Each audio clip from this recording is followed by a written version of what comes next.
नमस्कार विद्यार्थी मित्रांनो. पाठीमागच्या लेक्चरला आपण 6वा धडा पाहत होतो. जवळजवळ अर्धा धडा पूर्ण केलेला होता आपण. यामध्ये आपल्याला ब्रिटिश सरकारची दडपशाही 28 पेज जे आहे ते 28 पेजवरती आपण आलेलो आहोत. आणि त्यामध्ये ब्रिटिश सरकारची जी दडपशाही आहे म्हणजे भारतीय जन आंदोलन जे आहे ते आटोक्यात येत नाही म्हटल्यानंतर किंवा वंगभंगांच्या चळवळीनंतर प्रभावी जी जन आंदोलनं झालेले आहेत ते पाहून ब्रिटिश सरकार हादरलेलं होतं. आणि मग त्यांनी दडपशाहीचं धोरण कशा पद्धतीला अवलंबलं हे आजच्या लेक्चरला आपल्याला पाहायचं आहे. पेज नंबर साधारणतः तुमच्या लक्षात आलं असेल, पेज नंबर 28पर्यंत आपण आलेलो होतो. एकूण 14 लेसन आहेत इतिहासच्या तुमच्या पुस्तकामध्ये. पहिले 5 झालेले आहेत. 6वा लेसन आपण पाहत होतो. 6व्या लेसनचा अर्धा भाग 27 पेजपर्यंत आपण पाहिलेला आहे. 28 पेजवरती आपण आलेलो आहे. वरच्या बाजूला ब्रिटिश सरकारची दडपशाही अशा पद्धतीचं शीर्षक असणारं एक आर्टिकल तुम्ही पाहताय. तर ब्रिटिश सरकारची जी दडपशाही आहे ती दडपशाही आपल्याला पाहायची आहे. बघा, कोणत्याही परिस्थितीमध्ये भारतीय जनता जी होती ती जनता आंदोलनापासून दूर राहणं गरजेचं होतं सरकारच्या दृष्टीनं, ब्रिटिश सरकारच्या दृष्टीनं. पण वंगभंगाचं जे चळवळ झाली, वंगभंग म्हणजे कळते ना, म्हणजे जी बंगालची फाळणी झाली त्याच्या विरोधात जी निदर्शनं झाली त्याला वंगभंग असं म्हणतात. आणि त्या वंगभंगानंतर सुरू झालेलं प्रभावी जन आंदोलन पाहून सरकार अस्वस्थ झालेलं होतं.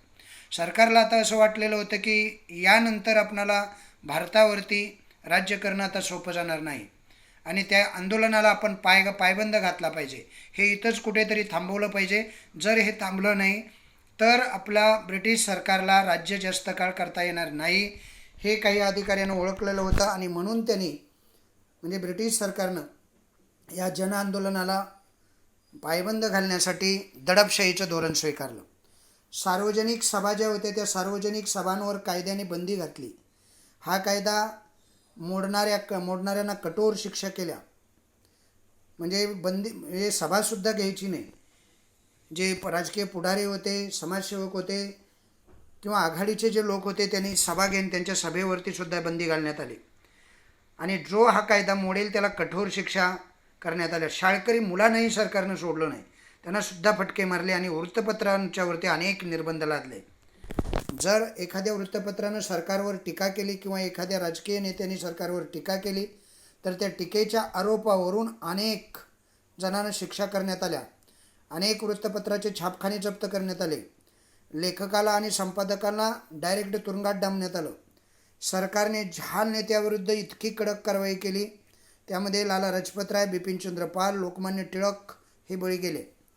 सरकारनं जहाल नेत्यांच्या विरुद्ध कडक कारवाई करायला सुरुवात केली. आणि त्या जहाल नेत्यांच्या विरुद्ध केलेली ही जी कारवाई होती त्याची तीव्र प्रतिक्रिया बंगालमध्ये पहिल्यांदा उमटली.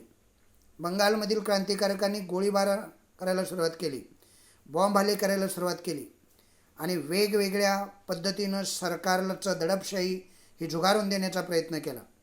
या बॉम्ब हल्ल्याचे समर्थन केसरी पत्रातून करण्यात आलं आणि त्यावरून लोकमान्य टिळकांच्यावरती राजद्रोहाचा आरोप ठेवण्यात आला. त्यांना 6 वर्ष म्यानमार या ठिकाणी मंडालेच्या तुरुंगात पाठवण्यात आलं. त्याचबरोबर बिपिनचंद्र पाल यांना कारावासाची शिक्षा ठोठावण्यात आली. लाला लजपतराय यांना पंजाबमधून हद्दपार करण्यात आलं. अशा पद्धतीनं हे तिन्ही जहाल नेते लाल बाल पाल म्हणून इतिहासामध्ये जे ओळखले जातात, लोकमान्य टिळक म्हणजे बाळ गंगाधर टिळक, बिपिनचंद्र पाल आणि लाला लजपतराय, अशा पद्धतीने या तिन्ही नेत्यांना जबर शिक्षा करण्यात आल्या. असं हे दडपशाहीचं धोरण सरकारनं अवलंबलं शेवटी. म्हणजे जन आंदोलनं जे आहे, वंगभंगानंतर हे जन आंदोलनं जी उभा राहिली ती जन आंदोलनं आपल्या आवाक्यात येत नाहीत. आपणाला ती सहजासहजी दडपून टाकता येणार नाहीत किंवा ती सहजासहजी संपणार नाहीत. आणि अशी आंदोलनं करण्यासाठी लोक जर एकत्र येऊ लागले तर ब्रिटिश सरकारला जास्त काळ राज्य करता येणार नाही हे त्यांनी ओळखलं. आणि मग त्यावरती पायबंद घालण्यासाठी, त्या आंदोलनाला पायबंद घालण्यासाठी सरकारनं हे दडपशाहीचं धोरण स्वीकारून या तिन्ही नेत्याला लाल बाल पाल म्हणजे लोकमान्य टिळक, लाला लजपतराय आणि बिपिनचंद्र पाल या तिन्ही जहाल नेत्यांना त्यांच्यावरती कारवाई करण्यात आल्या. तरीही म्हणजे तिन्ही नेत्यांच्यावरती अनेक प्रकारचे खटले भरून त्यांना वेगवेगळ्या शिक्षा करण्यात आल्या, कुणाला हद्दपार करण्यात आलं, कुणाला कारावास ठोठवला, कुणाला राजद्रोहाचा खटला झाला. तरीही ही जनआंदोलनं पाठीमागं किंवा कमी व्हायला तयार नव्हती. आणि म्हणून फोडा आणि राज्य करा ही नीती इंग्रज सरकारनं अवलंबली. म्हणजे मुस्लिमांची एक मुस्लिम लिंग स्थापन त्यांनी वेगळी चूल मांडण्याचा एक प्रयत्न केला. त्याला मुस्लिम लिंगची स्थापना असं म्हणतात. बघा, वंगभंग आंदोलनामध्ये राष्ट्रीय सभेला मिळणारा जनतेचा प्रचंड प्रतिसाद, वंगभंग आंदोलनाला इतका प्रचंड प्रतिसाद जनतेचा या अगोदर कधीच मिळालेला नव्हता. वंगभंगाच्या चळवळीमध्ये राष्ट्रीय सभेला मिळालेला प्रचंड प्रतिसाद ब्रिटिश सरकारनं जेव्हा पाहिला, तेव्हा ब्रिटिश सरकारनं वंगभंगाचा हा प्रतिसाद पाहून ब्रिटिश सत्ताची बैचेन झाली. इंग्रजांनी मग फोडा आणि राज्य करा या नीतीचा अवलंब केला. मुस्लिमांचे हितसंबंध जपण्यासाठी अशी एखादी स्वतंत्र राजकीय संघटना असावी असा विचार इंग्रजांनी मुस्लिम समाजाच्या काही नेत्यांच्या डोक्यामध्ये भरला. म्हणजे मुस्लिम नेत्यांना विचारात घेऊन, मुस्लिम नेत्यांना आपल्या विश्वासात घेऊन म्हणा, मुस्लिमांचे हितसंबंध जपण्यासाठी अशी एखादी स्वतंत्र राजकीय संघटना असली पाहिजे असा प्रचार मुस्लिम नेत्यांच्यामध्ये इंग्रज सरकारनं केला. आणि ब्रिटिश सरकारच्या प्रोत्साहनामुळे मुस्लिम समाजातील उच्चवर्णीय जे लोक होते त्या उच्चवर्णीय लोकांचं एक शिष्टमंडळ आगा खान यांच्या नेतृत्वाखाली त्यावेळेचे गव्हर्नर जनरल लॉर्ड मिंटो यांना जाऊन भेटलं. लॉर्ड मिंटोनं, आपण म्हणतो ना अगोदरच, म्हणजे त्यांच्या मनात असणारीच गोष्ट होती, इंग्रजांना हेच पाहिजे होतं आणि ते आगा खान यांच्या नेतृत्वाखाली या शिष्टमंडळानं केलं. लॉर्ड मिंटो आणि अन्य ब्रिटिश अधिकारी यांच्या उत्तेजनानं शेवटी 1906 मुस्लिम लीगची स्थापना झाली. म्हणजे मुस्लिमांच्यासाठी, मुस्लिमांचे हितसंबंध जपण्यासाठी, मुस्लिमांचे हितसंबंध दुरुस्त करण्यासाठी, मुस्लिमांचा विकास प्रगती करण्याच्या नावाखाली अशा पद्धतीची मुस्लिम लीग नावाची एक संघटना या स्थापन करण्यात आली. त्यानंतर मुस्लिम लीग स्थापन झाल्यानंतर मोर्ले मिंटो कायदा आला. भारतीय जनतेमध्ये ब्रिटिश सरकारच्या कामाबाबत असंतोष पसरत चाललेला होता. भारतीय जनतेच्या दारिद्र्याचं मुख्य कारण आता जनतेला कळू लागलेलं होतं. म्हणजे भारतीय जनता किंवा भारत दारिद्र्यात पिचत पडलेला होता. 18 पगड दारिद्र्य त्याच्या वाट्याला आलेलं होतं भारतीय जनतेच्या. त्याचं मुख्य कारण काय आहे हे आता शिक्षित लोकांनी, खास करून हा नवशिक्यांचा, म्हणजे नवसुशिक्षित लोक जे होते, ज्यांनी पाश्चात्य शिक्षण घेऊन जे आपल्या भारतामध्ये कार्य करत होते, त्यांनी लोकांच्यामध्ये अशा पद्धतीची धारणा बनवलेली होती की भारतीय दारिद्र्याचं मुख्य कारण आहे ब्रिटिशांचं आर्थिक धोरण. हे जागोजागी गावोगावी जाऊन त्यांनी सांगितलेलं होतं, त्याचा प्रचार आणि प्रसार केलेला होता. आणि त्यामुळे लोकांना आता कळून चुकलेलं होतं की भारताची जनता दारिद्र्यात असण्याचं एकमेव कारण आहे ब्रिटिशांचं आर्थिक धोरण. जनतेत अशा पद्धतीची भावना आणि त्याचबरोबर कर्झन या व्हाईसरायनं तयार केलेलं किंवा अवलंबलेलं दडपशाहीचं धोरण, सुशिक्षित भारतीयांना नोकऱ्यात समाविष्ट न करणं, अनेक कारणं होती. म्हणजे कर्झनचं दडपशाहीचं धोरण होतं, ब्रिटिशांचं आर्थिक धोरण होतं, सुशिक्षित भारतीयांना नोकऱ्यात समाविष्ट न करून घेणं, भारताबाहेर आफ्रिकेत असणाऱ्या भारतीयांच्यावरती अन्यायाची वागणूक किंवा त्यांच्यावर अन्याय करणं. त्यामुळे भारतीय जनतेमध्ये असंतोष अधिक तीव्र झाला. म्हणजे त्यांच्या असंतोषात भर पडत गेली.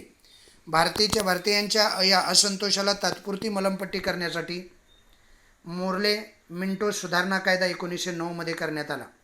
म्हणजे ब्रिटिश सरकारला हे कळून चुकलं की आता असंतोष वाढत चाललेला आहे, आपण जर काहीच सुधारणा दिल्या नाहीत किंवा देतोय असं दाखवलं नाही तर इथं टिकून राहणं मुश्किल आहे.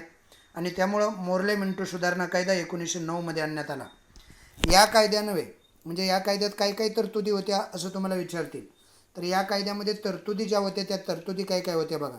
या कायद्यान्वये 1909 मोर्ले मिंटो कायदा आला आणि या कायद्यान्वये कायदेमंडळातील भारतीय सदस्यांची संख्या वाढवण्यात आली. एक दुसरं तरतूद अशी होती, काही निर्वाचित भारतीय जे होते त्या निर्वाचित भारतीय प्रतिनिधींचा समावेश कायदेमंडळात करण्याची तरतूद करण्यात आली. याच कायद्यान्वये अजून एक तरतूद होती, मुस्लिमासाठी विभक्त मतदारसंघाची योजना करण्यात आली. ब्रिटिशांच्या या कुटील अशा नीतीमुळं अतिशय हुशारीनं, अतिशय विचारपूर्वक अशा पद्धतीचा हा मोर्ले मिंटो कायदा भारतीयांच्या समोर ब्रिटिशांनी मांडला. आणि ब्रिटिशांच्या या कुटील नीतीमुळं भारत भारतामध्ये फुटीरतावादीची बीजं पेरली गेली. त्यातच लखनौ करार झाला. आता हा लखनौ करार कुणामध्ये बघा, आपल्याला असं उगीच वाटतं लखनौ करार म्हटल्यानंतर भारतीय आणि इंग्रज यांच्यामध्ये असेल, पण हा भारतीय यांच्यामध्ये झालेला करार आहे, तो पक्का लक्षात ठेवायचा. भारतीय राष्ट्रीय सभेच्या 1916च्या लखनौ अधिवेशनामध्ये टिळकांच्या नेतृत्वाखाली 1916ला लखनौला जे अधिवेशन झालं त्याचे अध्यक्ष होते लोकमान्य टिळक. त्यांच्या नेतृत्वाखाली राष्ट्रीय सभेतील मतभेद मिटवण्याचा प्रयत्न झाला. याच वर्षी भारतीय राष्ट्रीय सभा आणि मुस्लिम लीग यांच्यामध्ये समेट घडून आला. म्हणजे त्यांनी दोघांनीही सामोपचाराची भूमिका स्वीकारली. एकीकडे होती राष्ट्रीय सभा, त्यामध्ये सारे हिंदू नेते होते, आणि मुस्लिमांचं हित जपण्यासाठी एक मुस्लिम लीग नावाची संघटना मिंटो यांच्या अध्यक्षतेखाली तयार करण्यात आली. या दोघांच्यामध्ये समेट घडून आलं. याला लखनौ करार असं म्हणतात बरं का. मुस्लिम लीग आणि भारतीय राष्ट्रीय सभा यांच्यामधला हा करार आहे. लखनौ करार म्हटलं की आपणाला असं वाटतं इंग्रजांशी केलेला हा करार आहे, पण तसं नसून मुस्लिम लीग आणि भारतीय राष्ट्रीय सभा यांच्यामध्ये झालेला हा करार आहे. याला लखनौ करार म्हणून ओळखण्यात येतं. या करारानुसार मुस्लिमांच्या विभक्त मतदारसंघांना राष्ट्रीय सभेनं मान्यता दिली आणि त्याच्या मोबदल्यात भारताला राजकीय अधिकार मिळवण्याच्या कार्यामध्ये राष्ट्रीय सभेशी सहकार्य करण्याचं मुस्लिम लीगनं आश्वासन दिलं. अशा पद्धतीनं या दोघांच्यामध्ये हा करार झाला आणि तो पुढे कार्यान्वित झाला. याला लखनौ करार असं म्हणतात. हा लखनौ करार 1916 साली झालेला आहे. त्यानंतर होम रूल लीग, म्हणजे होम रूल चळवळ जी आहे ती लोकमान्य टिळक आणि डॉक्टर ॲनी बेंजंट या दोघांनी घराघरापर्यंत ही चळवळ पोचवलेली. मुळात 1914मध्ये टिळकांची 1914ची ही चळवळ आहे, साल लक्षात ठेवा. टिळकांची मंडालेच्या तुरुंगातून सुटका झाली तेव्हा युरोपात पहिल्या महायुद्धाला तोंड फुटलेलं होतं. पहिल्या महायुद्धाला तोंड फुटणं या ऐतिहासिक घटनेचा परिणाम ब्रिटिशांच्यावरती होणार होता. म्हणजे ब्रिटिश साम्राज्य त्यामध्ये अडकून पडणार होतं आणि त्यांना भारतीयांच्या मदतीची गरज होती. या युद्धाचे थेट परिणाम भारतांनाही भोगावे लागले. दैनंदिन गरजेच्या वस्तू अत्यंत महाग झाल्या, त्याचे भाव वाढले. ब्रिटिश सरकारने भारतीयावरती अनेक निर्बंध लादले आणि त्यामुळं भारतीयामध्ये असंतोषाची जी भावना होती ती अधिक वाढू लागली. अशा परिस्थितीमध्ये डॉक्टर ॲनी बेंजंट आणि लोकमान्य टिळक यांनी आयर्लंडच्या धर्तीवरती, म्हणजे त्याच काळामध्ये आयर्लंड या देशामध्ये वसाहताच्या विरुद्ध अशी चळवळ चालू झालेली होती. या आयर्लंडच्या धर्तीवरती यांनी दोघांनी, डॉक्टर ॲनी बेंजंट आणि लोकमान्य टिळक यांनी होम रूल चळवळ सुरू केली. होम रूल म्हणजे आपला राज्यकारभार, आपला स्वतःचा राज्यकारभार आपण करणे, याला स्वशासन असंही म्हणतात. त्यालाच होम रूल हा इंग्रजी शब्द आहे. म्हणजे आपल्या घरचं शासन आपल्या ताब्यात घ्यायचं आणि आपण करायचं, स्वशासन म्हणायचं त्याला. होम रूल म्हणजे स्वशासन. आणि या होम रूल चळवळीची मुळं जी आहे डॉक्टर ॲनी बेंजंट आणि लोकमान्य टिळकांनी खोलवर रोवली. आयर्लंड देशाच्या वसाहतीविरुद्ध अशी चळवळ सुरू झाली होती. त्याच धर्तीवर भारतामध्ये सुद्धा ॲनी बेंजंट आणि लोकमान्य टिळक यांनी होम रूल चळवळीचं एक चित्र भारतीयांच्या पुढे उभं केलं. या होम रूल चळवळीनं स्वशासनाचे अधिकार ब्रिटिश शासनाकडे मागितले. डॉक्टर ॲनी बेंजंट आणि लोकमान्य टिळक यांनी देशभर झंझावती दौरे केले आणि त्या झंझावती दौऱ्यामध्ये त्यांची झंझावती अशी भाषणं झाली आणि प्रत्येक भाषणामध्ये स्वशासनाची मागणी लोकांच्यापर्यंत त्यांनी पोहोचवली. गावोगावी जाऊन सभा घेतल्या, झंझावती असे दौरे केले आणि याच सभेमध्ये भाषण करत असताना लोकमान्य टिळक असं म्हणाले, स्वराज्य हा माझा जन्मसिद्ध हक्क आहे आणि तो मी मिळवणारच, असं टिळकांनी ठामपणे सांगितलं आणि हा विचार जनतेला दिला. म्हणजे जनतेमध्ये घराघरात तो पोचवला, रुजवला. अशा पद्धतीनं ही होम रूल लीग चळवळ सुरू झाली. त्यानंतर पहिलं महायुद्ध चालू झालं 1914ला. आता पहिलं महायुद्ध आणि भारत यांचं रिलेशन आपल्याला पाहायचं आहे. म्हणजे यांचा काय संबंध आहे. युरोपमध्ये युद्धजन्य परिस्थिती, भारतीय जनतेतील वाढता असंतोष, अशा कोंडीत आता ब्रिटिश शासन सापडलेलं होतं. एकीकडून युरोपमध्ये युद्धजन्य परिस्थिती निर्माण झालेली होती, म्हणजे पहिलं महायुद्ध सुरू होण्याच्या तोंडावरती होतं. भारतीय जनतेमध्ये वाढता असंतोष दिसत होता. त्यामध्येच होम रूल चळवळीची वाढती लोकप्रियता होती. म्हणजे डॉक्टर ॲनी बेंजंट आणि लोकमान्य टिळकांनी होम रूल चळवळ चालू केली. ती लोकप्रिय झाली, लोकांच्या घराघरापर्यंत त्यांनी ती पोचवली. आणि अशा परिस्थितीमध्ये भारतीयांचं सहकार्य मिळवणं ब्रिटिशांना गरजेचं होतं. त्यासाठी सुधारणेचं गाजर ज्याला म्हणतात, सुधारणेचा पुढचा हप्ता भारतीयांना द्यायचा, म्हणजे भारतीयांना काही राजकीय अधिकार द्यावे असे ब्रिटिश सरकारनं ठरवलं. ॲक्च्युली तसे अधिकार देण्याचा त्यांचा मानस नव्हता, पण त्यांना मदतीची गरज असल्यामुळं अशा पद्धतीनं आम्ही तुम्हाला राजकीय अधिकार देतो असं ब्रिटिश सरकारनं भारतीयांना सांगितलं. भारताला टप्प्याटप्प्यानं स्वशासनाचे अधिकार देण्याचं ठरलं आणि जबाबदार अशी राज्यपद्धती देण्यात येईल असंही आश्वासन ब्रिटिश शासनानं भारतीयांना दिलं. 1917 तत्कालीन भारत मंत्री होते मॉन्टेग्यू चेम्सफर्ड. इथं फक्त मॉन्टेग्यू असं म्हटलेलं आहे, पण त्यांचं मी पूर्ण नाव सांगितलं नाही. तुम्ही म्हणाल चेम्सफर्ड कुठून आलं. त्यांचं नाव होतं मॉन्टेग्यू चेम्सफर्ड. 1917 त्या काळचे तत्कालीन भारत मंत्री मॉन्टेग्यू चेम्सफर्ड यांनी काय घोषित केलं की सरकार जर भारतीयांच्या मागणीविषयी सहानुभूती आणि समजूतदारपणा दाखवणार असेल तर भारतीय जनता देखील सरकारला सहकार्य करेल असे टिळकांनी जाहीर केलं. मॉन्टेग्यू चेम्सफर्ड भारत मंत्री होते. त्यांनी जबाबदार शासन पद्धती देण्यात येईल असं घोषित केल्यानंतर टिळक असं म्हणाले, सरकार जर भारतीयांच्या मागण्याविषयी सहानुभूतीपूर्वक विचार करणार असेल आणि समजूतदारपणा दाखवणार असेल आणि खरोखरच त्या केलेल्या मागण्या किंवा असं राज्यपद्धती किंवा राजकीय अधिकार देणार असेल, भारतीय जनतेला जर देणार असेल तर भारतीय जनता देखील सरकारला सहकार्य करायला तयार असेल असं लोकमान्य टिळकांनी जाहीर करून टाकलं. लोकमान्य टिळकांच्या या धोरणाला प्रतियोगी सहकार्यताचं म्हणतात. म्हणजे तुम्ही सहकार्य करा, आम्ही सहकार्य करू, याला म्हणायचं प्रतियोगी सहकार्यता. काय म्हणायचं? प्रतियोगी सहकार्यता. तुम्हाला विचारतील प्रतियोगी सहकार्यता म्हणजे काय, तर ते तुम्हाला सांगता आले पाहिजे. आणि सर्वात शेवटचं या धड्यातलं जे आर्टिकल आहे, मॉन्टेग्यू चेम्सफर्ड कायदा. काय आहे? मॉन्टेग्यू चेम्सफर्ड कायदा. 1919 ब्रिटिश पार्लमेंटने भारतात घटनात्मक सुधारणा घडवून आणण्यासाठी एक कायदा मंजूर केला. किती साली? 1919 साली हा कायदा मंजूर केलेला आहे. कशासाठी केलेला आहे? ब्रिटिश पार्लमेंटनं केलेला आहे. कशासाठी? घटनात्मक सुधारणा घडवून आणण्यासाठी हा कायदा केलेला आहे. याला म्हणतात मॉन्टेग्यू चेम्सफर्ड कायदा. या कायद्यान्वये बिनमहत्त्वाची जी खाती होती ती भारतीय मंत्र्याकडे सोपवण्यात आली आणि महत्त्वाची जी खाती होती, म्हणजे उदाहरणार्थ अर्थ खातं होतं, महसूल खातं होतं, गृह खातं होतं, यासारखे अत्यंत महत्त्वाची आणि राजकारणावरती आणि राज्य म्हणजे शासन पद्धतीवरती किंवा राज्यकारभारावरती प्रभाव असणारी ही खाती, अर्थ खातं, महसूल खातं आणि गृह खातं, यासारखी महत्त्वाची खाती गव्हर्नरच्या ताब्यात ठेवली. 1919च्या कायद्याने, हा मॉन्टेग्यू चेम्सफर्ड कायदा 1919चा आहे. या 1919च्या कायद्याने भारतीयांच्या जबाबदार अशा राज्यपद्धतीच्या मागणीला पुरेसा वाव मिळाला नाही. या कायद्याने सर्वांची निराशा केली. हे स्वराज्य नव्हे आणि पायाही नव्हे असं लोकमान्य टिळकांनी या शब्दामध्ये त्यांच्यावरती टीका केली. लोकमान्य टिळकांनी या कायद्यावर टीका केलेली आहे. मॉन्टेग्यू चेम्सफर्ड कायदा कुणालाही आवडला नाही. लोकमान्य टिळक तर असं म्हणाले, हे स्वराज्यही नव्हे आणि स्वराज्याचा पायाही नव्हे, काहीच नव्हे, हे फक्त गाजर आहे भारतीय जनतेला दाखवलेलं. अशा शब्दात त्या कायद्यावरती लोकमान्य टिळकांनी टीका केलेली आहे. सरकारला नमवायचं असेल तर आंदोलन अधिक तीव्र करण्याची गरज आहे असं सर्व भारतीयांना कळून चुकलं. म्हणजे शेवटी लोकमान्य टिळक, बिपिनचंद्र पाल, लाला लजपतराय हे जो मार्ग सांगतायत ते संघर्ष तीव्र केला पाहिजे, तोच बरोबर आहे. सनदेच्या मार्गानं अर्ज विनंत्या करून ब्रिटिश सरकार आपल्याला काही अधिकार देणार नाही हे जनतेला कळून चुकलं आणि अशामध्येच या स्वातंत्र्याच्या नवीन लढ्याचा प्रारंभ झाला. तिथून पुढे अनेक चळवळी उभ्या राहिल्या. 1905 नंतर गांधीयुग आल्याचं आपण पाहिलं.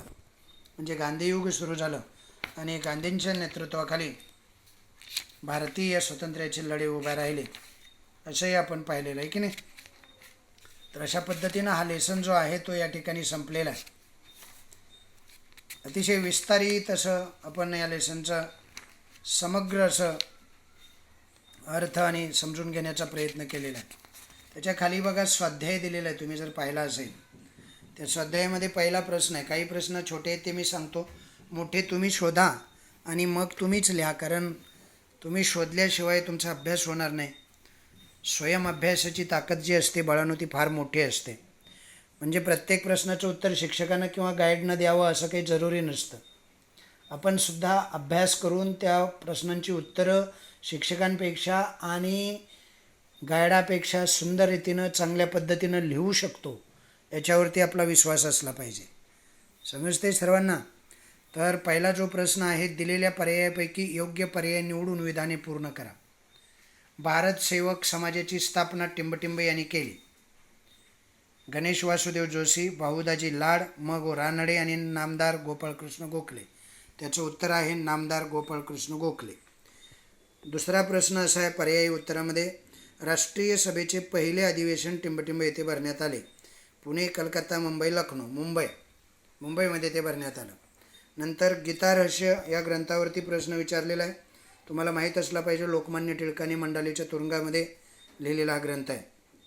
मंडालीच्या तुरुंगात. आता बघा, गीता रहस्य हा ग्रंथ टिंबटिंब यांनी लिहिला. लोकमान्य टिळक, दादाभाई नौरोजी, लाला लजपतराय, बिपिनचंद्र पाल. लोकमान्य टिळक हे त्याचं उत्तर आहे.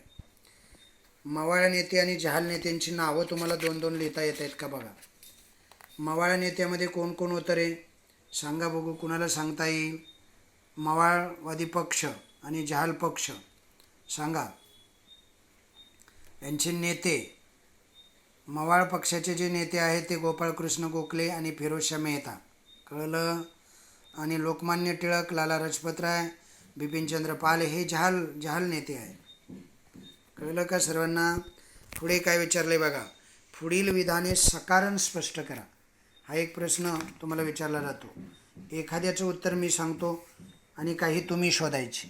सारीच उत्तरं मी सांगणार नाही. मग काय तुम्हाला काय राहतं आहे की नाही? तुम्ही फक्त बघून लिहायला शिकणार. मग शोधायला शिकायचं. शोधलं की सारं सापडतं. नाही सापडलं तर आम्ही बसलोयच. ओके. पहिला प्रश्न आहे, स्वतंत्र लढ्यात भारतीयांची अस्मिता जागृत झाली. सकारण स्पष्ट करा. त्याचं कारण आहे, भारतीय लढ्यामध्ये अस्मिता जागा होण्याचं कारण आहे, कारण त्याचं सर्वात महत्त्वाचं कारण आहे पाश्चात्य शिक्षण. या पाश्चात्य शिक्षणामुळे स्वातंत्र्य, समता, बंधुत्व, लोकशाही या मूल्याची सुशिक्षित वर्गाला ओळख झाली. एक. नंतर त्याच वेळेला बंगालमध्ये एशियाटिक सोसायटीची स्थापना आपण पाहिली. या एशियाटिक सोसायटीमुळं अनेक भारतीयांच्या आणि पाश्चिमात्यांनी भारतीय संस्कृतीचा अभ्यास केलेला आहे. आणि त्या अभ्यासांती यांना असं कळालेलं आहे की भारतीय इतिहास जो आहे, भारतीय संस्कृती जी आहे, भारतीय परंपरा जी आहे ती फार पूर्वीची, जुनी आणि मूल्य असणारी आहे. नंतर तिसरा मुद्दा तुम्हाला लिहिता येईल, संस्कृत, फारसी आणि भारतीय भाषेतील हस्तलिखितांचा त्यांनी या नवशिक्षितांनी, पाश्चात्य शिक्षण घेतलेल्या मंडळींनी त्यांचा अभ्यास केलेला आहे. आणि चौथा एक मुद्दा अजून लिहिता येईल असा की प्राचीन भारतीय जी संस्कृती आहे त्या संस्कृतीच्या सखोल अभ्यासानंतर आपणाला प्राचीन समृद्ध वारसा लाभला आहे याची या अभ्यासकांना जाणीव झाली आणि त्यातून स्वतंत्र लढ्यात भारतीयांची अस्मिता जागृत झालेला आपण पाहिलं. अजून एखादा प्रश्न सांगतो. दुसरा प्रश्न बघा, भारतीय राष्ट्रीय सभेत 2 गट पडले. त्याचं कारणं सांगायचे. कारण राष्ट्रीय सभेच्या स्थापनेनंतर पहिल्या दशकात तिचं कार्य संथ गतीनं चालू होतं. त्यांचा सनदशीर मार्गावरती विश्वास होता आणि ब्रिटिश सरकार सनदशीर मार्गानं काही देणार नव्हतं. एक कारण झालं. दुसरं कारण होतं, स्वातंत्र्यासाठी सरकारविरुद्ध संघर्ष अधिक तीव्र केला पाहिजे असं काही नेत्यांना वाटू लागलेलं होतं. उदाहरणार्थ लोकमान्य टिळक होते, बिपिनचंद्र पाल होते, लाला लजपतराय होते. नंतर तिसरं एक कारण असं होतं, राष्ट्रीय सभेची उद्दिष्ट आणि त्या चळवळीचा सनदशीर मार्ग याबाबत एकमत होतं सर्वांचं. असं असलं तरी कार्यपद्धतीबाबत मात्र एकमत झालं नाही. आणि चौथा होता, शांततेचा आणि सनदशीर मार्ग जो आहे त्या मार्गाचा पुरस्कार करणारे जे मवाळवादी होते आणि तीव्र संघर्षाचा आग्रह धरणारे जहालवादी, असे 2 गट राष्ट्रीय सभेमध्ये तयार झालेले आपण पाहिले. एक तुम्ही सोडवा. लॉर्ड कर्झनने बंगालची फाळणी केली. सोपं आहे, अत्यंत सोपं आहे. हिंदू मुस्लिम समाजात फूट पाडायची होती त्यांना, आहे की नाही? म्हणजे स्वातंत्र्य चळवळ जी आहे ती दुर्बल करायचं मुख्य उद्दिष्ट होतं. फोडा आणि राज्य करा या नीतीचा त्यांना वापर करायचा होता. समजलं? सत्ता त्यांना अजून बळकट करायची होती स्वतःची. बंगाल हा मोठा प्रांत आहे, राज्यकारभार करणं सोयीचं व्हावं म्हणून हे कारण त्यांनी पुढं करून ती बंगालची फाळणी केली. हे सोपं आहे, ते तुम्ही शोधायचं. टिपाल्यामध्ये एखाद दुसरी टीप मी तुम्हाला सांगू शकतो, बाकीचे तुम्ही सोडवायची. पहिली टीप आहे राष्ट्रीय सभेची उद्दिष्ट. बघा 1885 साली ही राष्ट्रीय सभा स्थापन झाली. भारतीय राष्ट्रीय काँग्रेस म्हणून तिची स्थापना करण्यात आली. समजलं? आता यामध्ये उद्दिष्ट काय काय होती, 1, 2, 3 उद्दिष्ट मी तुम्हाला सांगतो. पहिलं उद्दिष्ट होतं, धर्म, वंश, जात, भाषा, भौगोलिक प्रदेश असे भेद विसरून भारताच्या वेगवेगळ्या प्रदेशातील लोकांनी एका व्यासपीठावर आलं पाहिजे आणि एका व्यासपीठावर येऊन एकमेकाच्या सहकार्यानं एकमेकाच्या संवादातून या चळवळी उभ्या केल्या पाहिजेत. दुसरं कारण होतं म्हणजे उद्दिष्ट होतं या सर्वांमध्ये परस्परांच्या समस्या जाणून घेऊन विचार विनिमय करणं हे राष्ट्रीय सभेचं एक उद्दिष्ट होतं. म्हणजे वेगवेगळ्या प्रदेशातून वेगवेगळे नेतेमंडळी, वेगवेगळे समाजसुधारक, वेगवेगळे आघाडीचे नेते येत होते. त्या सर्वांच्यामध्ये एकमत होणं, त्यांच्या समस्या जाणून घेणं आणि विचारविमर्श करणं असं एक उद्दिष्ट राष्ट्रीय सभेचं होतं. तिसरं होतं की लोकांच्यामध्ये एकच जर व्यासपीठ सर्व भारताचं असेल आणि साऱ्या जाती धर्माचे, वंशाचे, परंपरेचे, प्रदेशातले लोक एकत्र आले तर ऐक्याची जी भावना आहे म्हणजे लोकांच्यामध्ये ऐक्य भावना वाढीस लागणे हे एक उद्दिष्ट होतं. चौथं एक उद्दिष्ट सांगतो तुम्हाला, राष्ट्राची जर उन्नती करायची असेल तर असं एखादं व्यासपीठ राष्ट्रासाठी उभं करणं गरजेचं वाटणं हे उद्दिष्ट राष्ट्रीय सभेने ठरवलेलं होतं.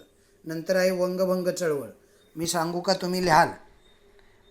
अजून एक मी सांगतो तुम्हाला, बाकीचे प्रश्न तुम्ही शोधून लिहा. ओके, बरं, जवळजवळ संपूर्ण मीच सांगत आलो आहे की नाही म्हटलं, सांगणार नाही म्हटलं आणि मीच त्यांची उत्तरं सांगत गेलो. असो, वंगभंग चळवळ जी होती लॉर्ड कर्झन यांनी हिंदू मुस्लिम यांच्यात फूट पाडण्याच्या उद्देशानं 1905मध्ये बंगाल प्रांताची फाळणी करायचं ठरवलं. त्याला विरोध करणारी काही चळवळी उभ्या राहिल्या किंवा निदर्शनं निघाली, त्याला वंगभंग चळवळ म्हणतात. सरकारच्या विरुद्ध भारतात असंतोष निर्माण होऊन वंगभंग चळवळ उभा राहिलेले आहे. नंतर दुसरा मुद्दा तुम्हाला वंगभंग चळवळीत लिहिता येईल की या फाळणीचा दिवस हा 16 ऑक्टोबर हा होता. राष्ट्रीय शोक दिन म्हणून पाळण्यात आला आणि भारतभर सभा होऊन सरकारचा निषेध नोंदवण्यात आला. वंदे मातरमचं गायन तर तुम्हाला लिहिलंच पाहिजे. वंदे मातरम हे गीत सर्वत्र गावं लागलं. ऐक्याचं प्रतीक म्हणून ते गीत गायलं जावं लागलं. समजलं? ऐक्याचं प्रतीक म्हणून त्या दिवशी रक्षाबंधनाचा कार्यक्रमसुद्धा घेण्यात आलेला होता. असे वेगवेगळे मुद्दे लिहायचे. अजून एक मुद्दा सांगतो तुम्हाला, शाळकरी मुलं जी होती म्हणजे सरकारी शाळा, महाविद्यालय यांच्यावर सर्वांनी मिळून बहिष्कार टाकला आणि चतुसूत्री कार्यक्रमाधारित सुरू झालेली ही चळवळ राष्ट्रीय चळवळ बनली. 1911 साली ब्रिटिशांनी बंगालची फाळणी रद्द केली. समजलं? वंगभंग चळवळीचं ते यश होतं. तोही मुद्दा तुम्हाला लिहिता येईल. अशा पद्धतीनं ही वंगभंग चळवळ आहे. नंतर राष्ट्रीय सभेची चतुसूत्री तुम्हाला माहीत आहे, स्वदेशी, बहिष्कार, स्वराज्य आणि राष्ट्रीय शिक्षण. ओके, त्यावर थोडं 2-2 वळी लिहिल्या तरी त्याचं उत्तर तुम्हाला मिळेल. नंतर आहे भारतीय राष्ट्रीय सभेच्या स्थापनेची पार्श्वभूमी पुढील मुद्द्यांच्या आधारे लिहा. प्रशासकीय केंद्रीकरण, आर्थिक शोषण, पाश्चात्य शिक्षण, भारताच्या प्राचीन इतिहासाचा अभ्यास आणि वृत्तपत्रांचं कार्य. वेगवेगळे मुद्दे दिले, त्यांच्या सहाय्यानं तुम्ही तो प्रश्न व्यवस्थित अभ्यास करून शोधून सोडवाल अशी अपेक्षा आहे. अशा पद्धतीनं हा 6वा लेसन आज या ठिकाणी संपलेला आहे. ओके, तुमचं काम आहे तो वाचून काढणं, तुमचं काम आहे स्वाध्याय सोडवणं. स्वाध्याय कसा सोडवायचा, काय उत्तरं लिहायची मी सांगितलेले आहे. ओके का बाळांनो? हां, तर तो तुम्ही सोडवाल आणि त्याचे फोटो पाठवाल, ते पाठांतर करायला अशी अपेक्षा आहे. पाठांतराचे सुद्धा व्हिडिओ आपण तयार करून पाठवतात, ते ऐकायला फार बरं वाटतं. म्हणजे मुलं छानपैकी अभ्यास करत आहेत. पण सारी मुलं काही यामध्ये भाग घेताना दिसत नाहीत. सर्व मुलांनी यामध्ये भाग घेतला पाहिजे. आपलं शिक्षण कशा पद्धतीनं चांगल्या पद्धतीनं पुढं नेता येईल, भविष्य बनवता येईल याचा विचार आपण केला पाहिजे. ओके, तर अशा पद्धतीनं हा लेसन या ठिकाणी संपला. आजचं लेक्चर या ठिकाणी संपलं. धन्यवाद.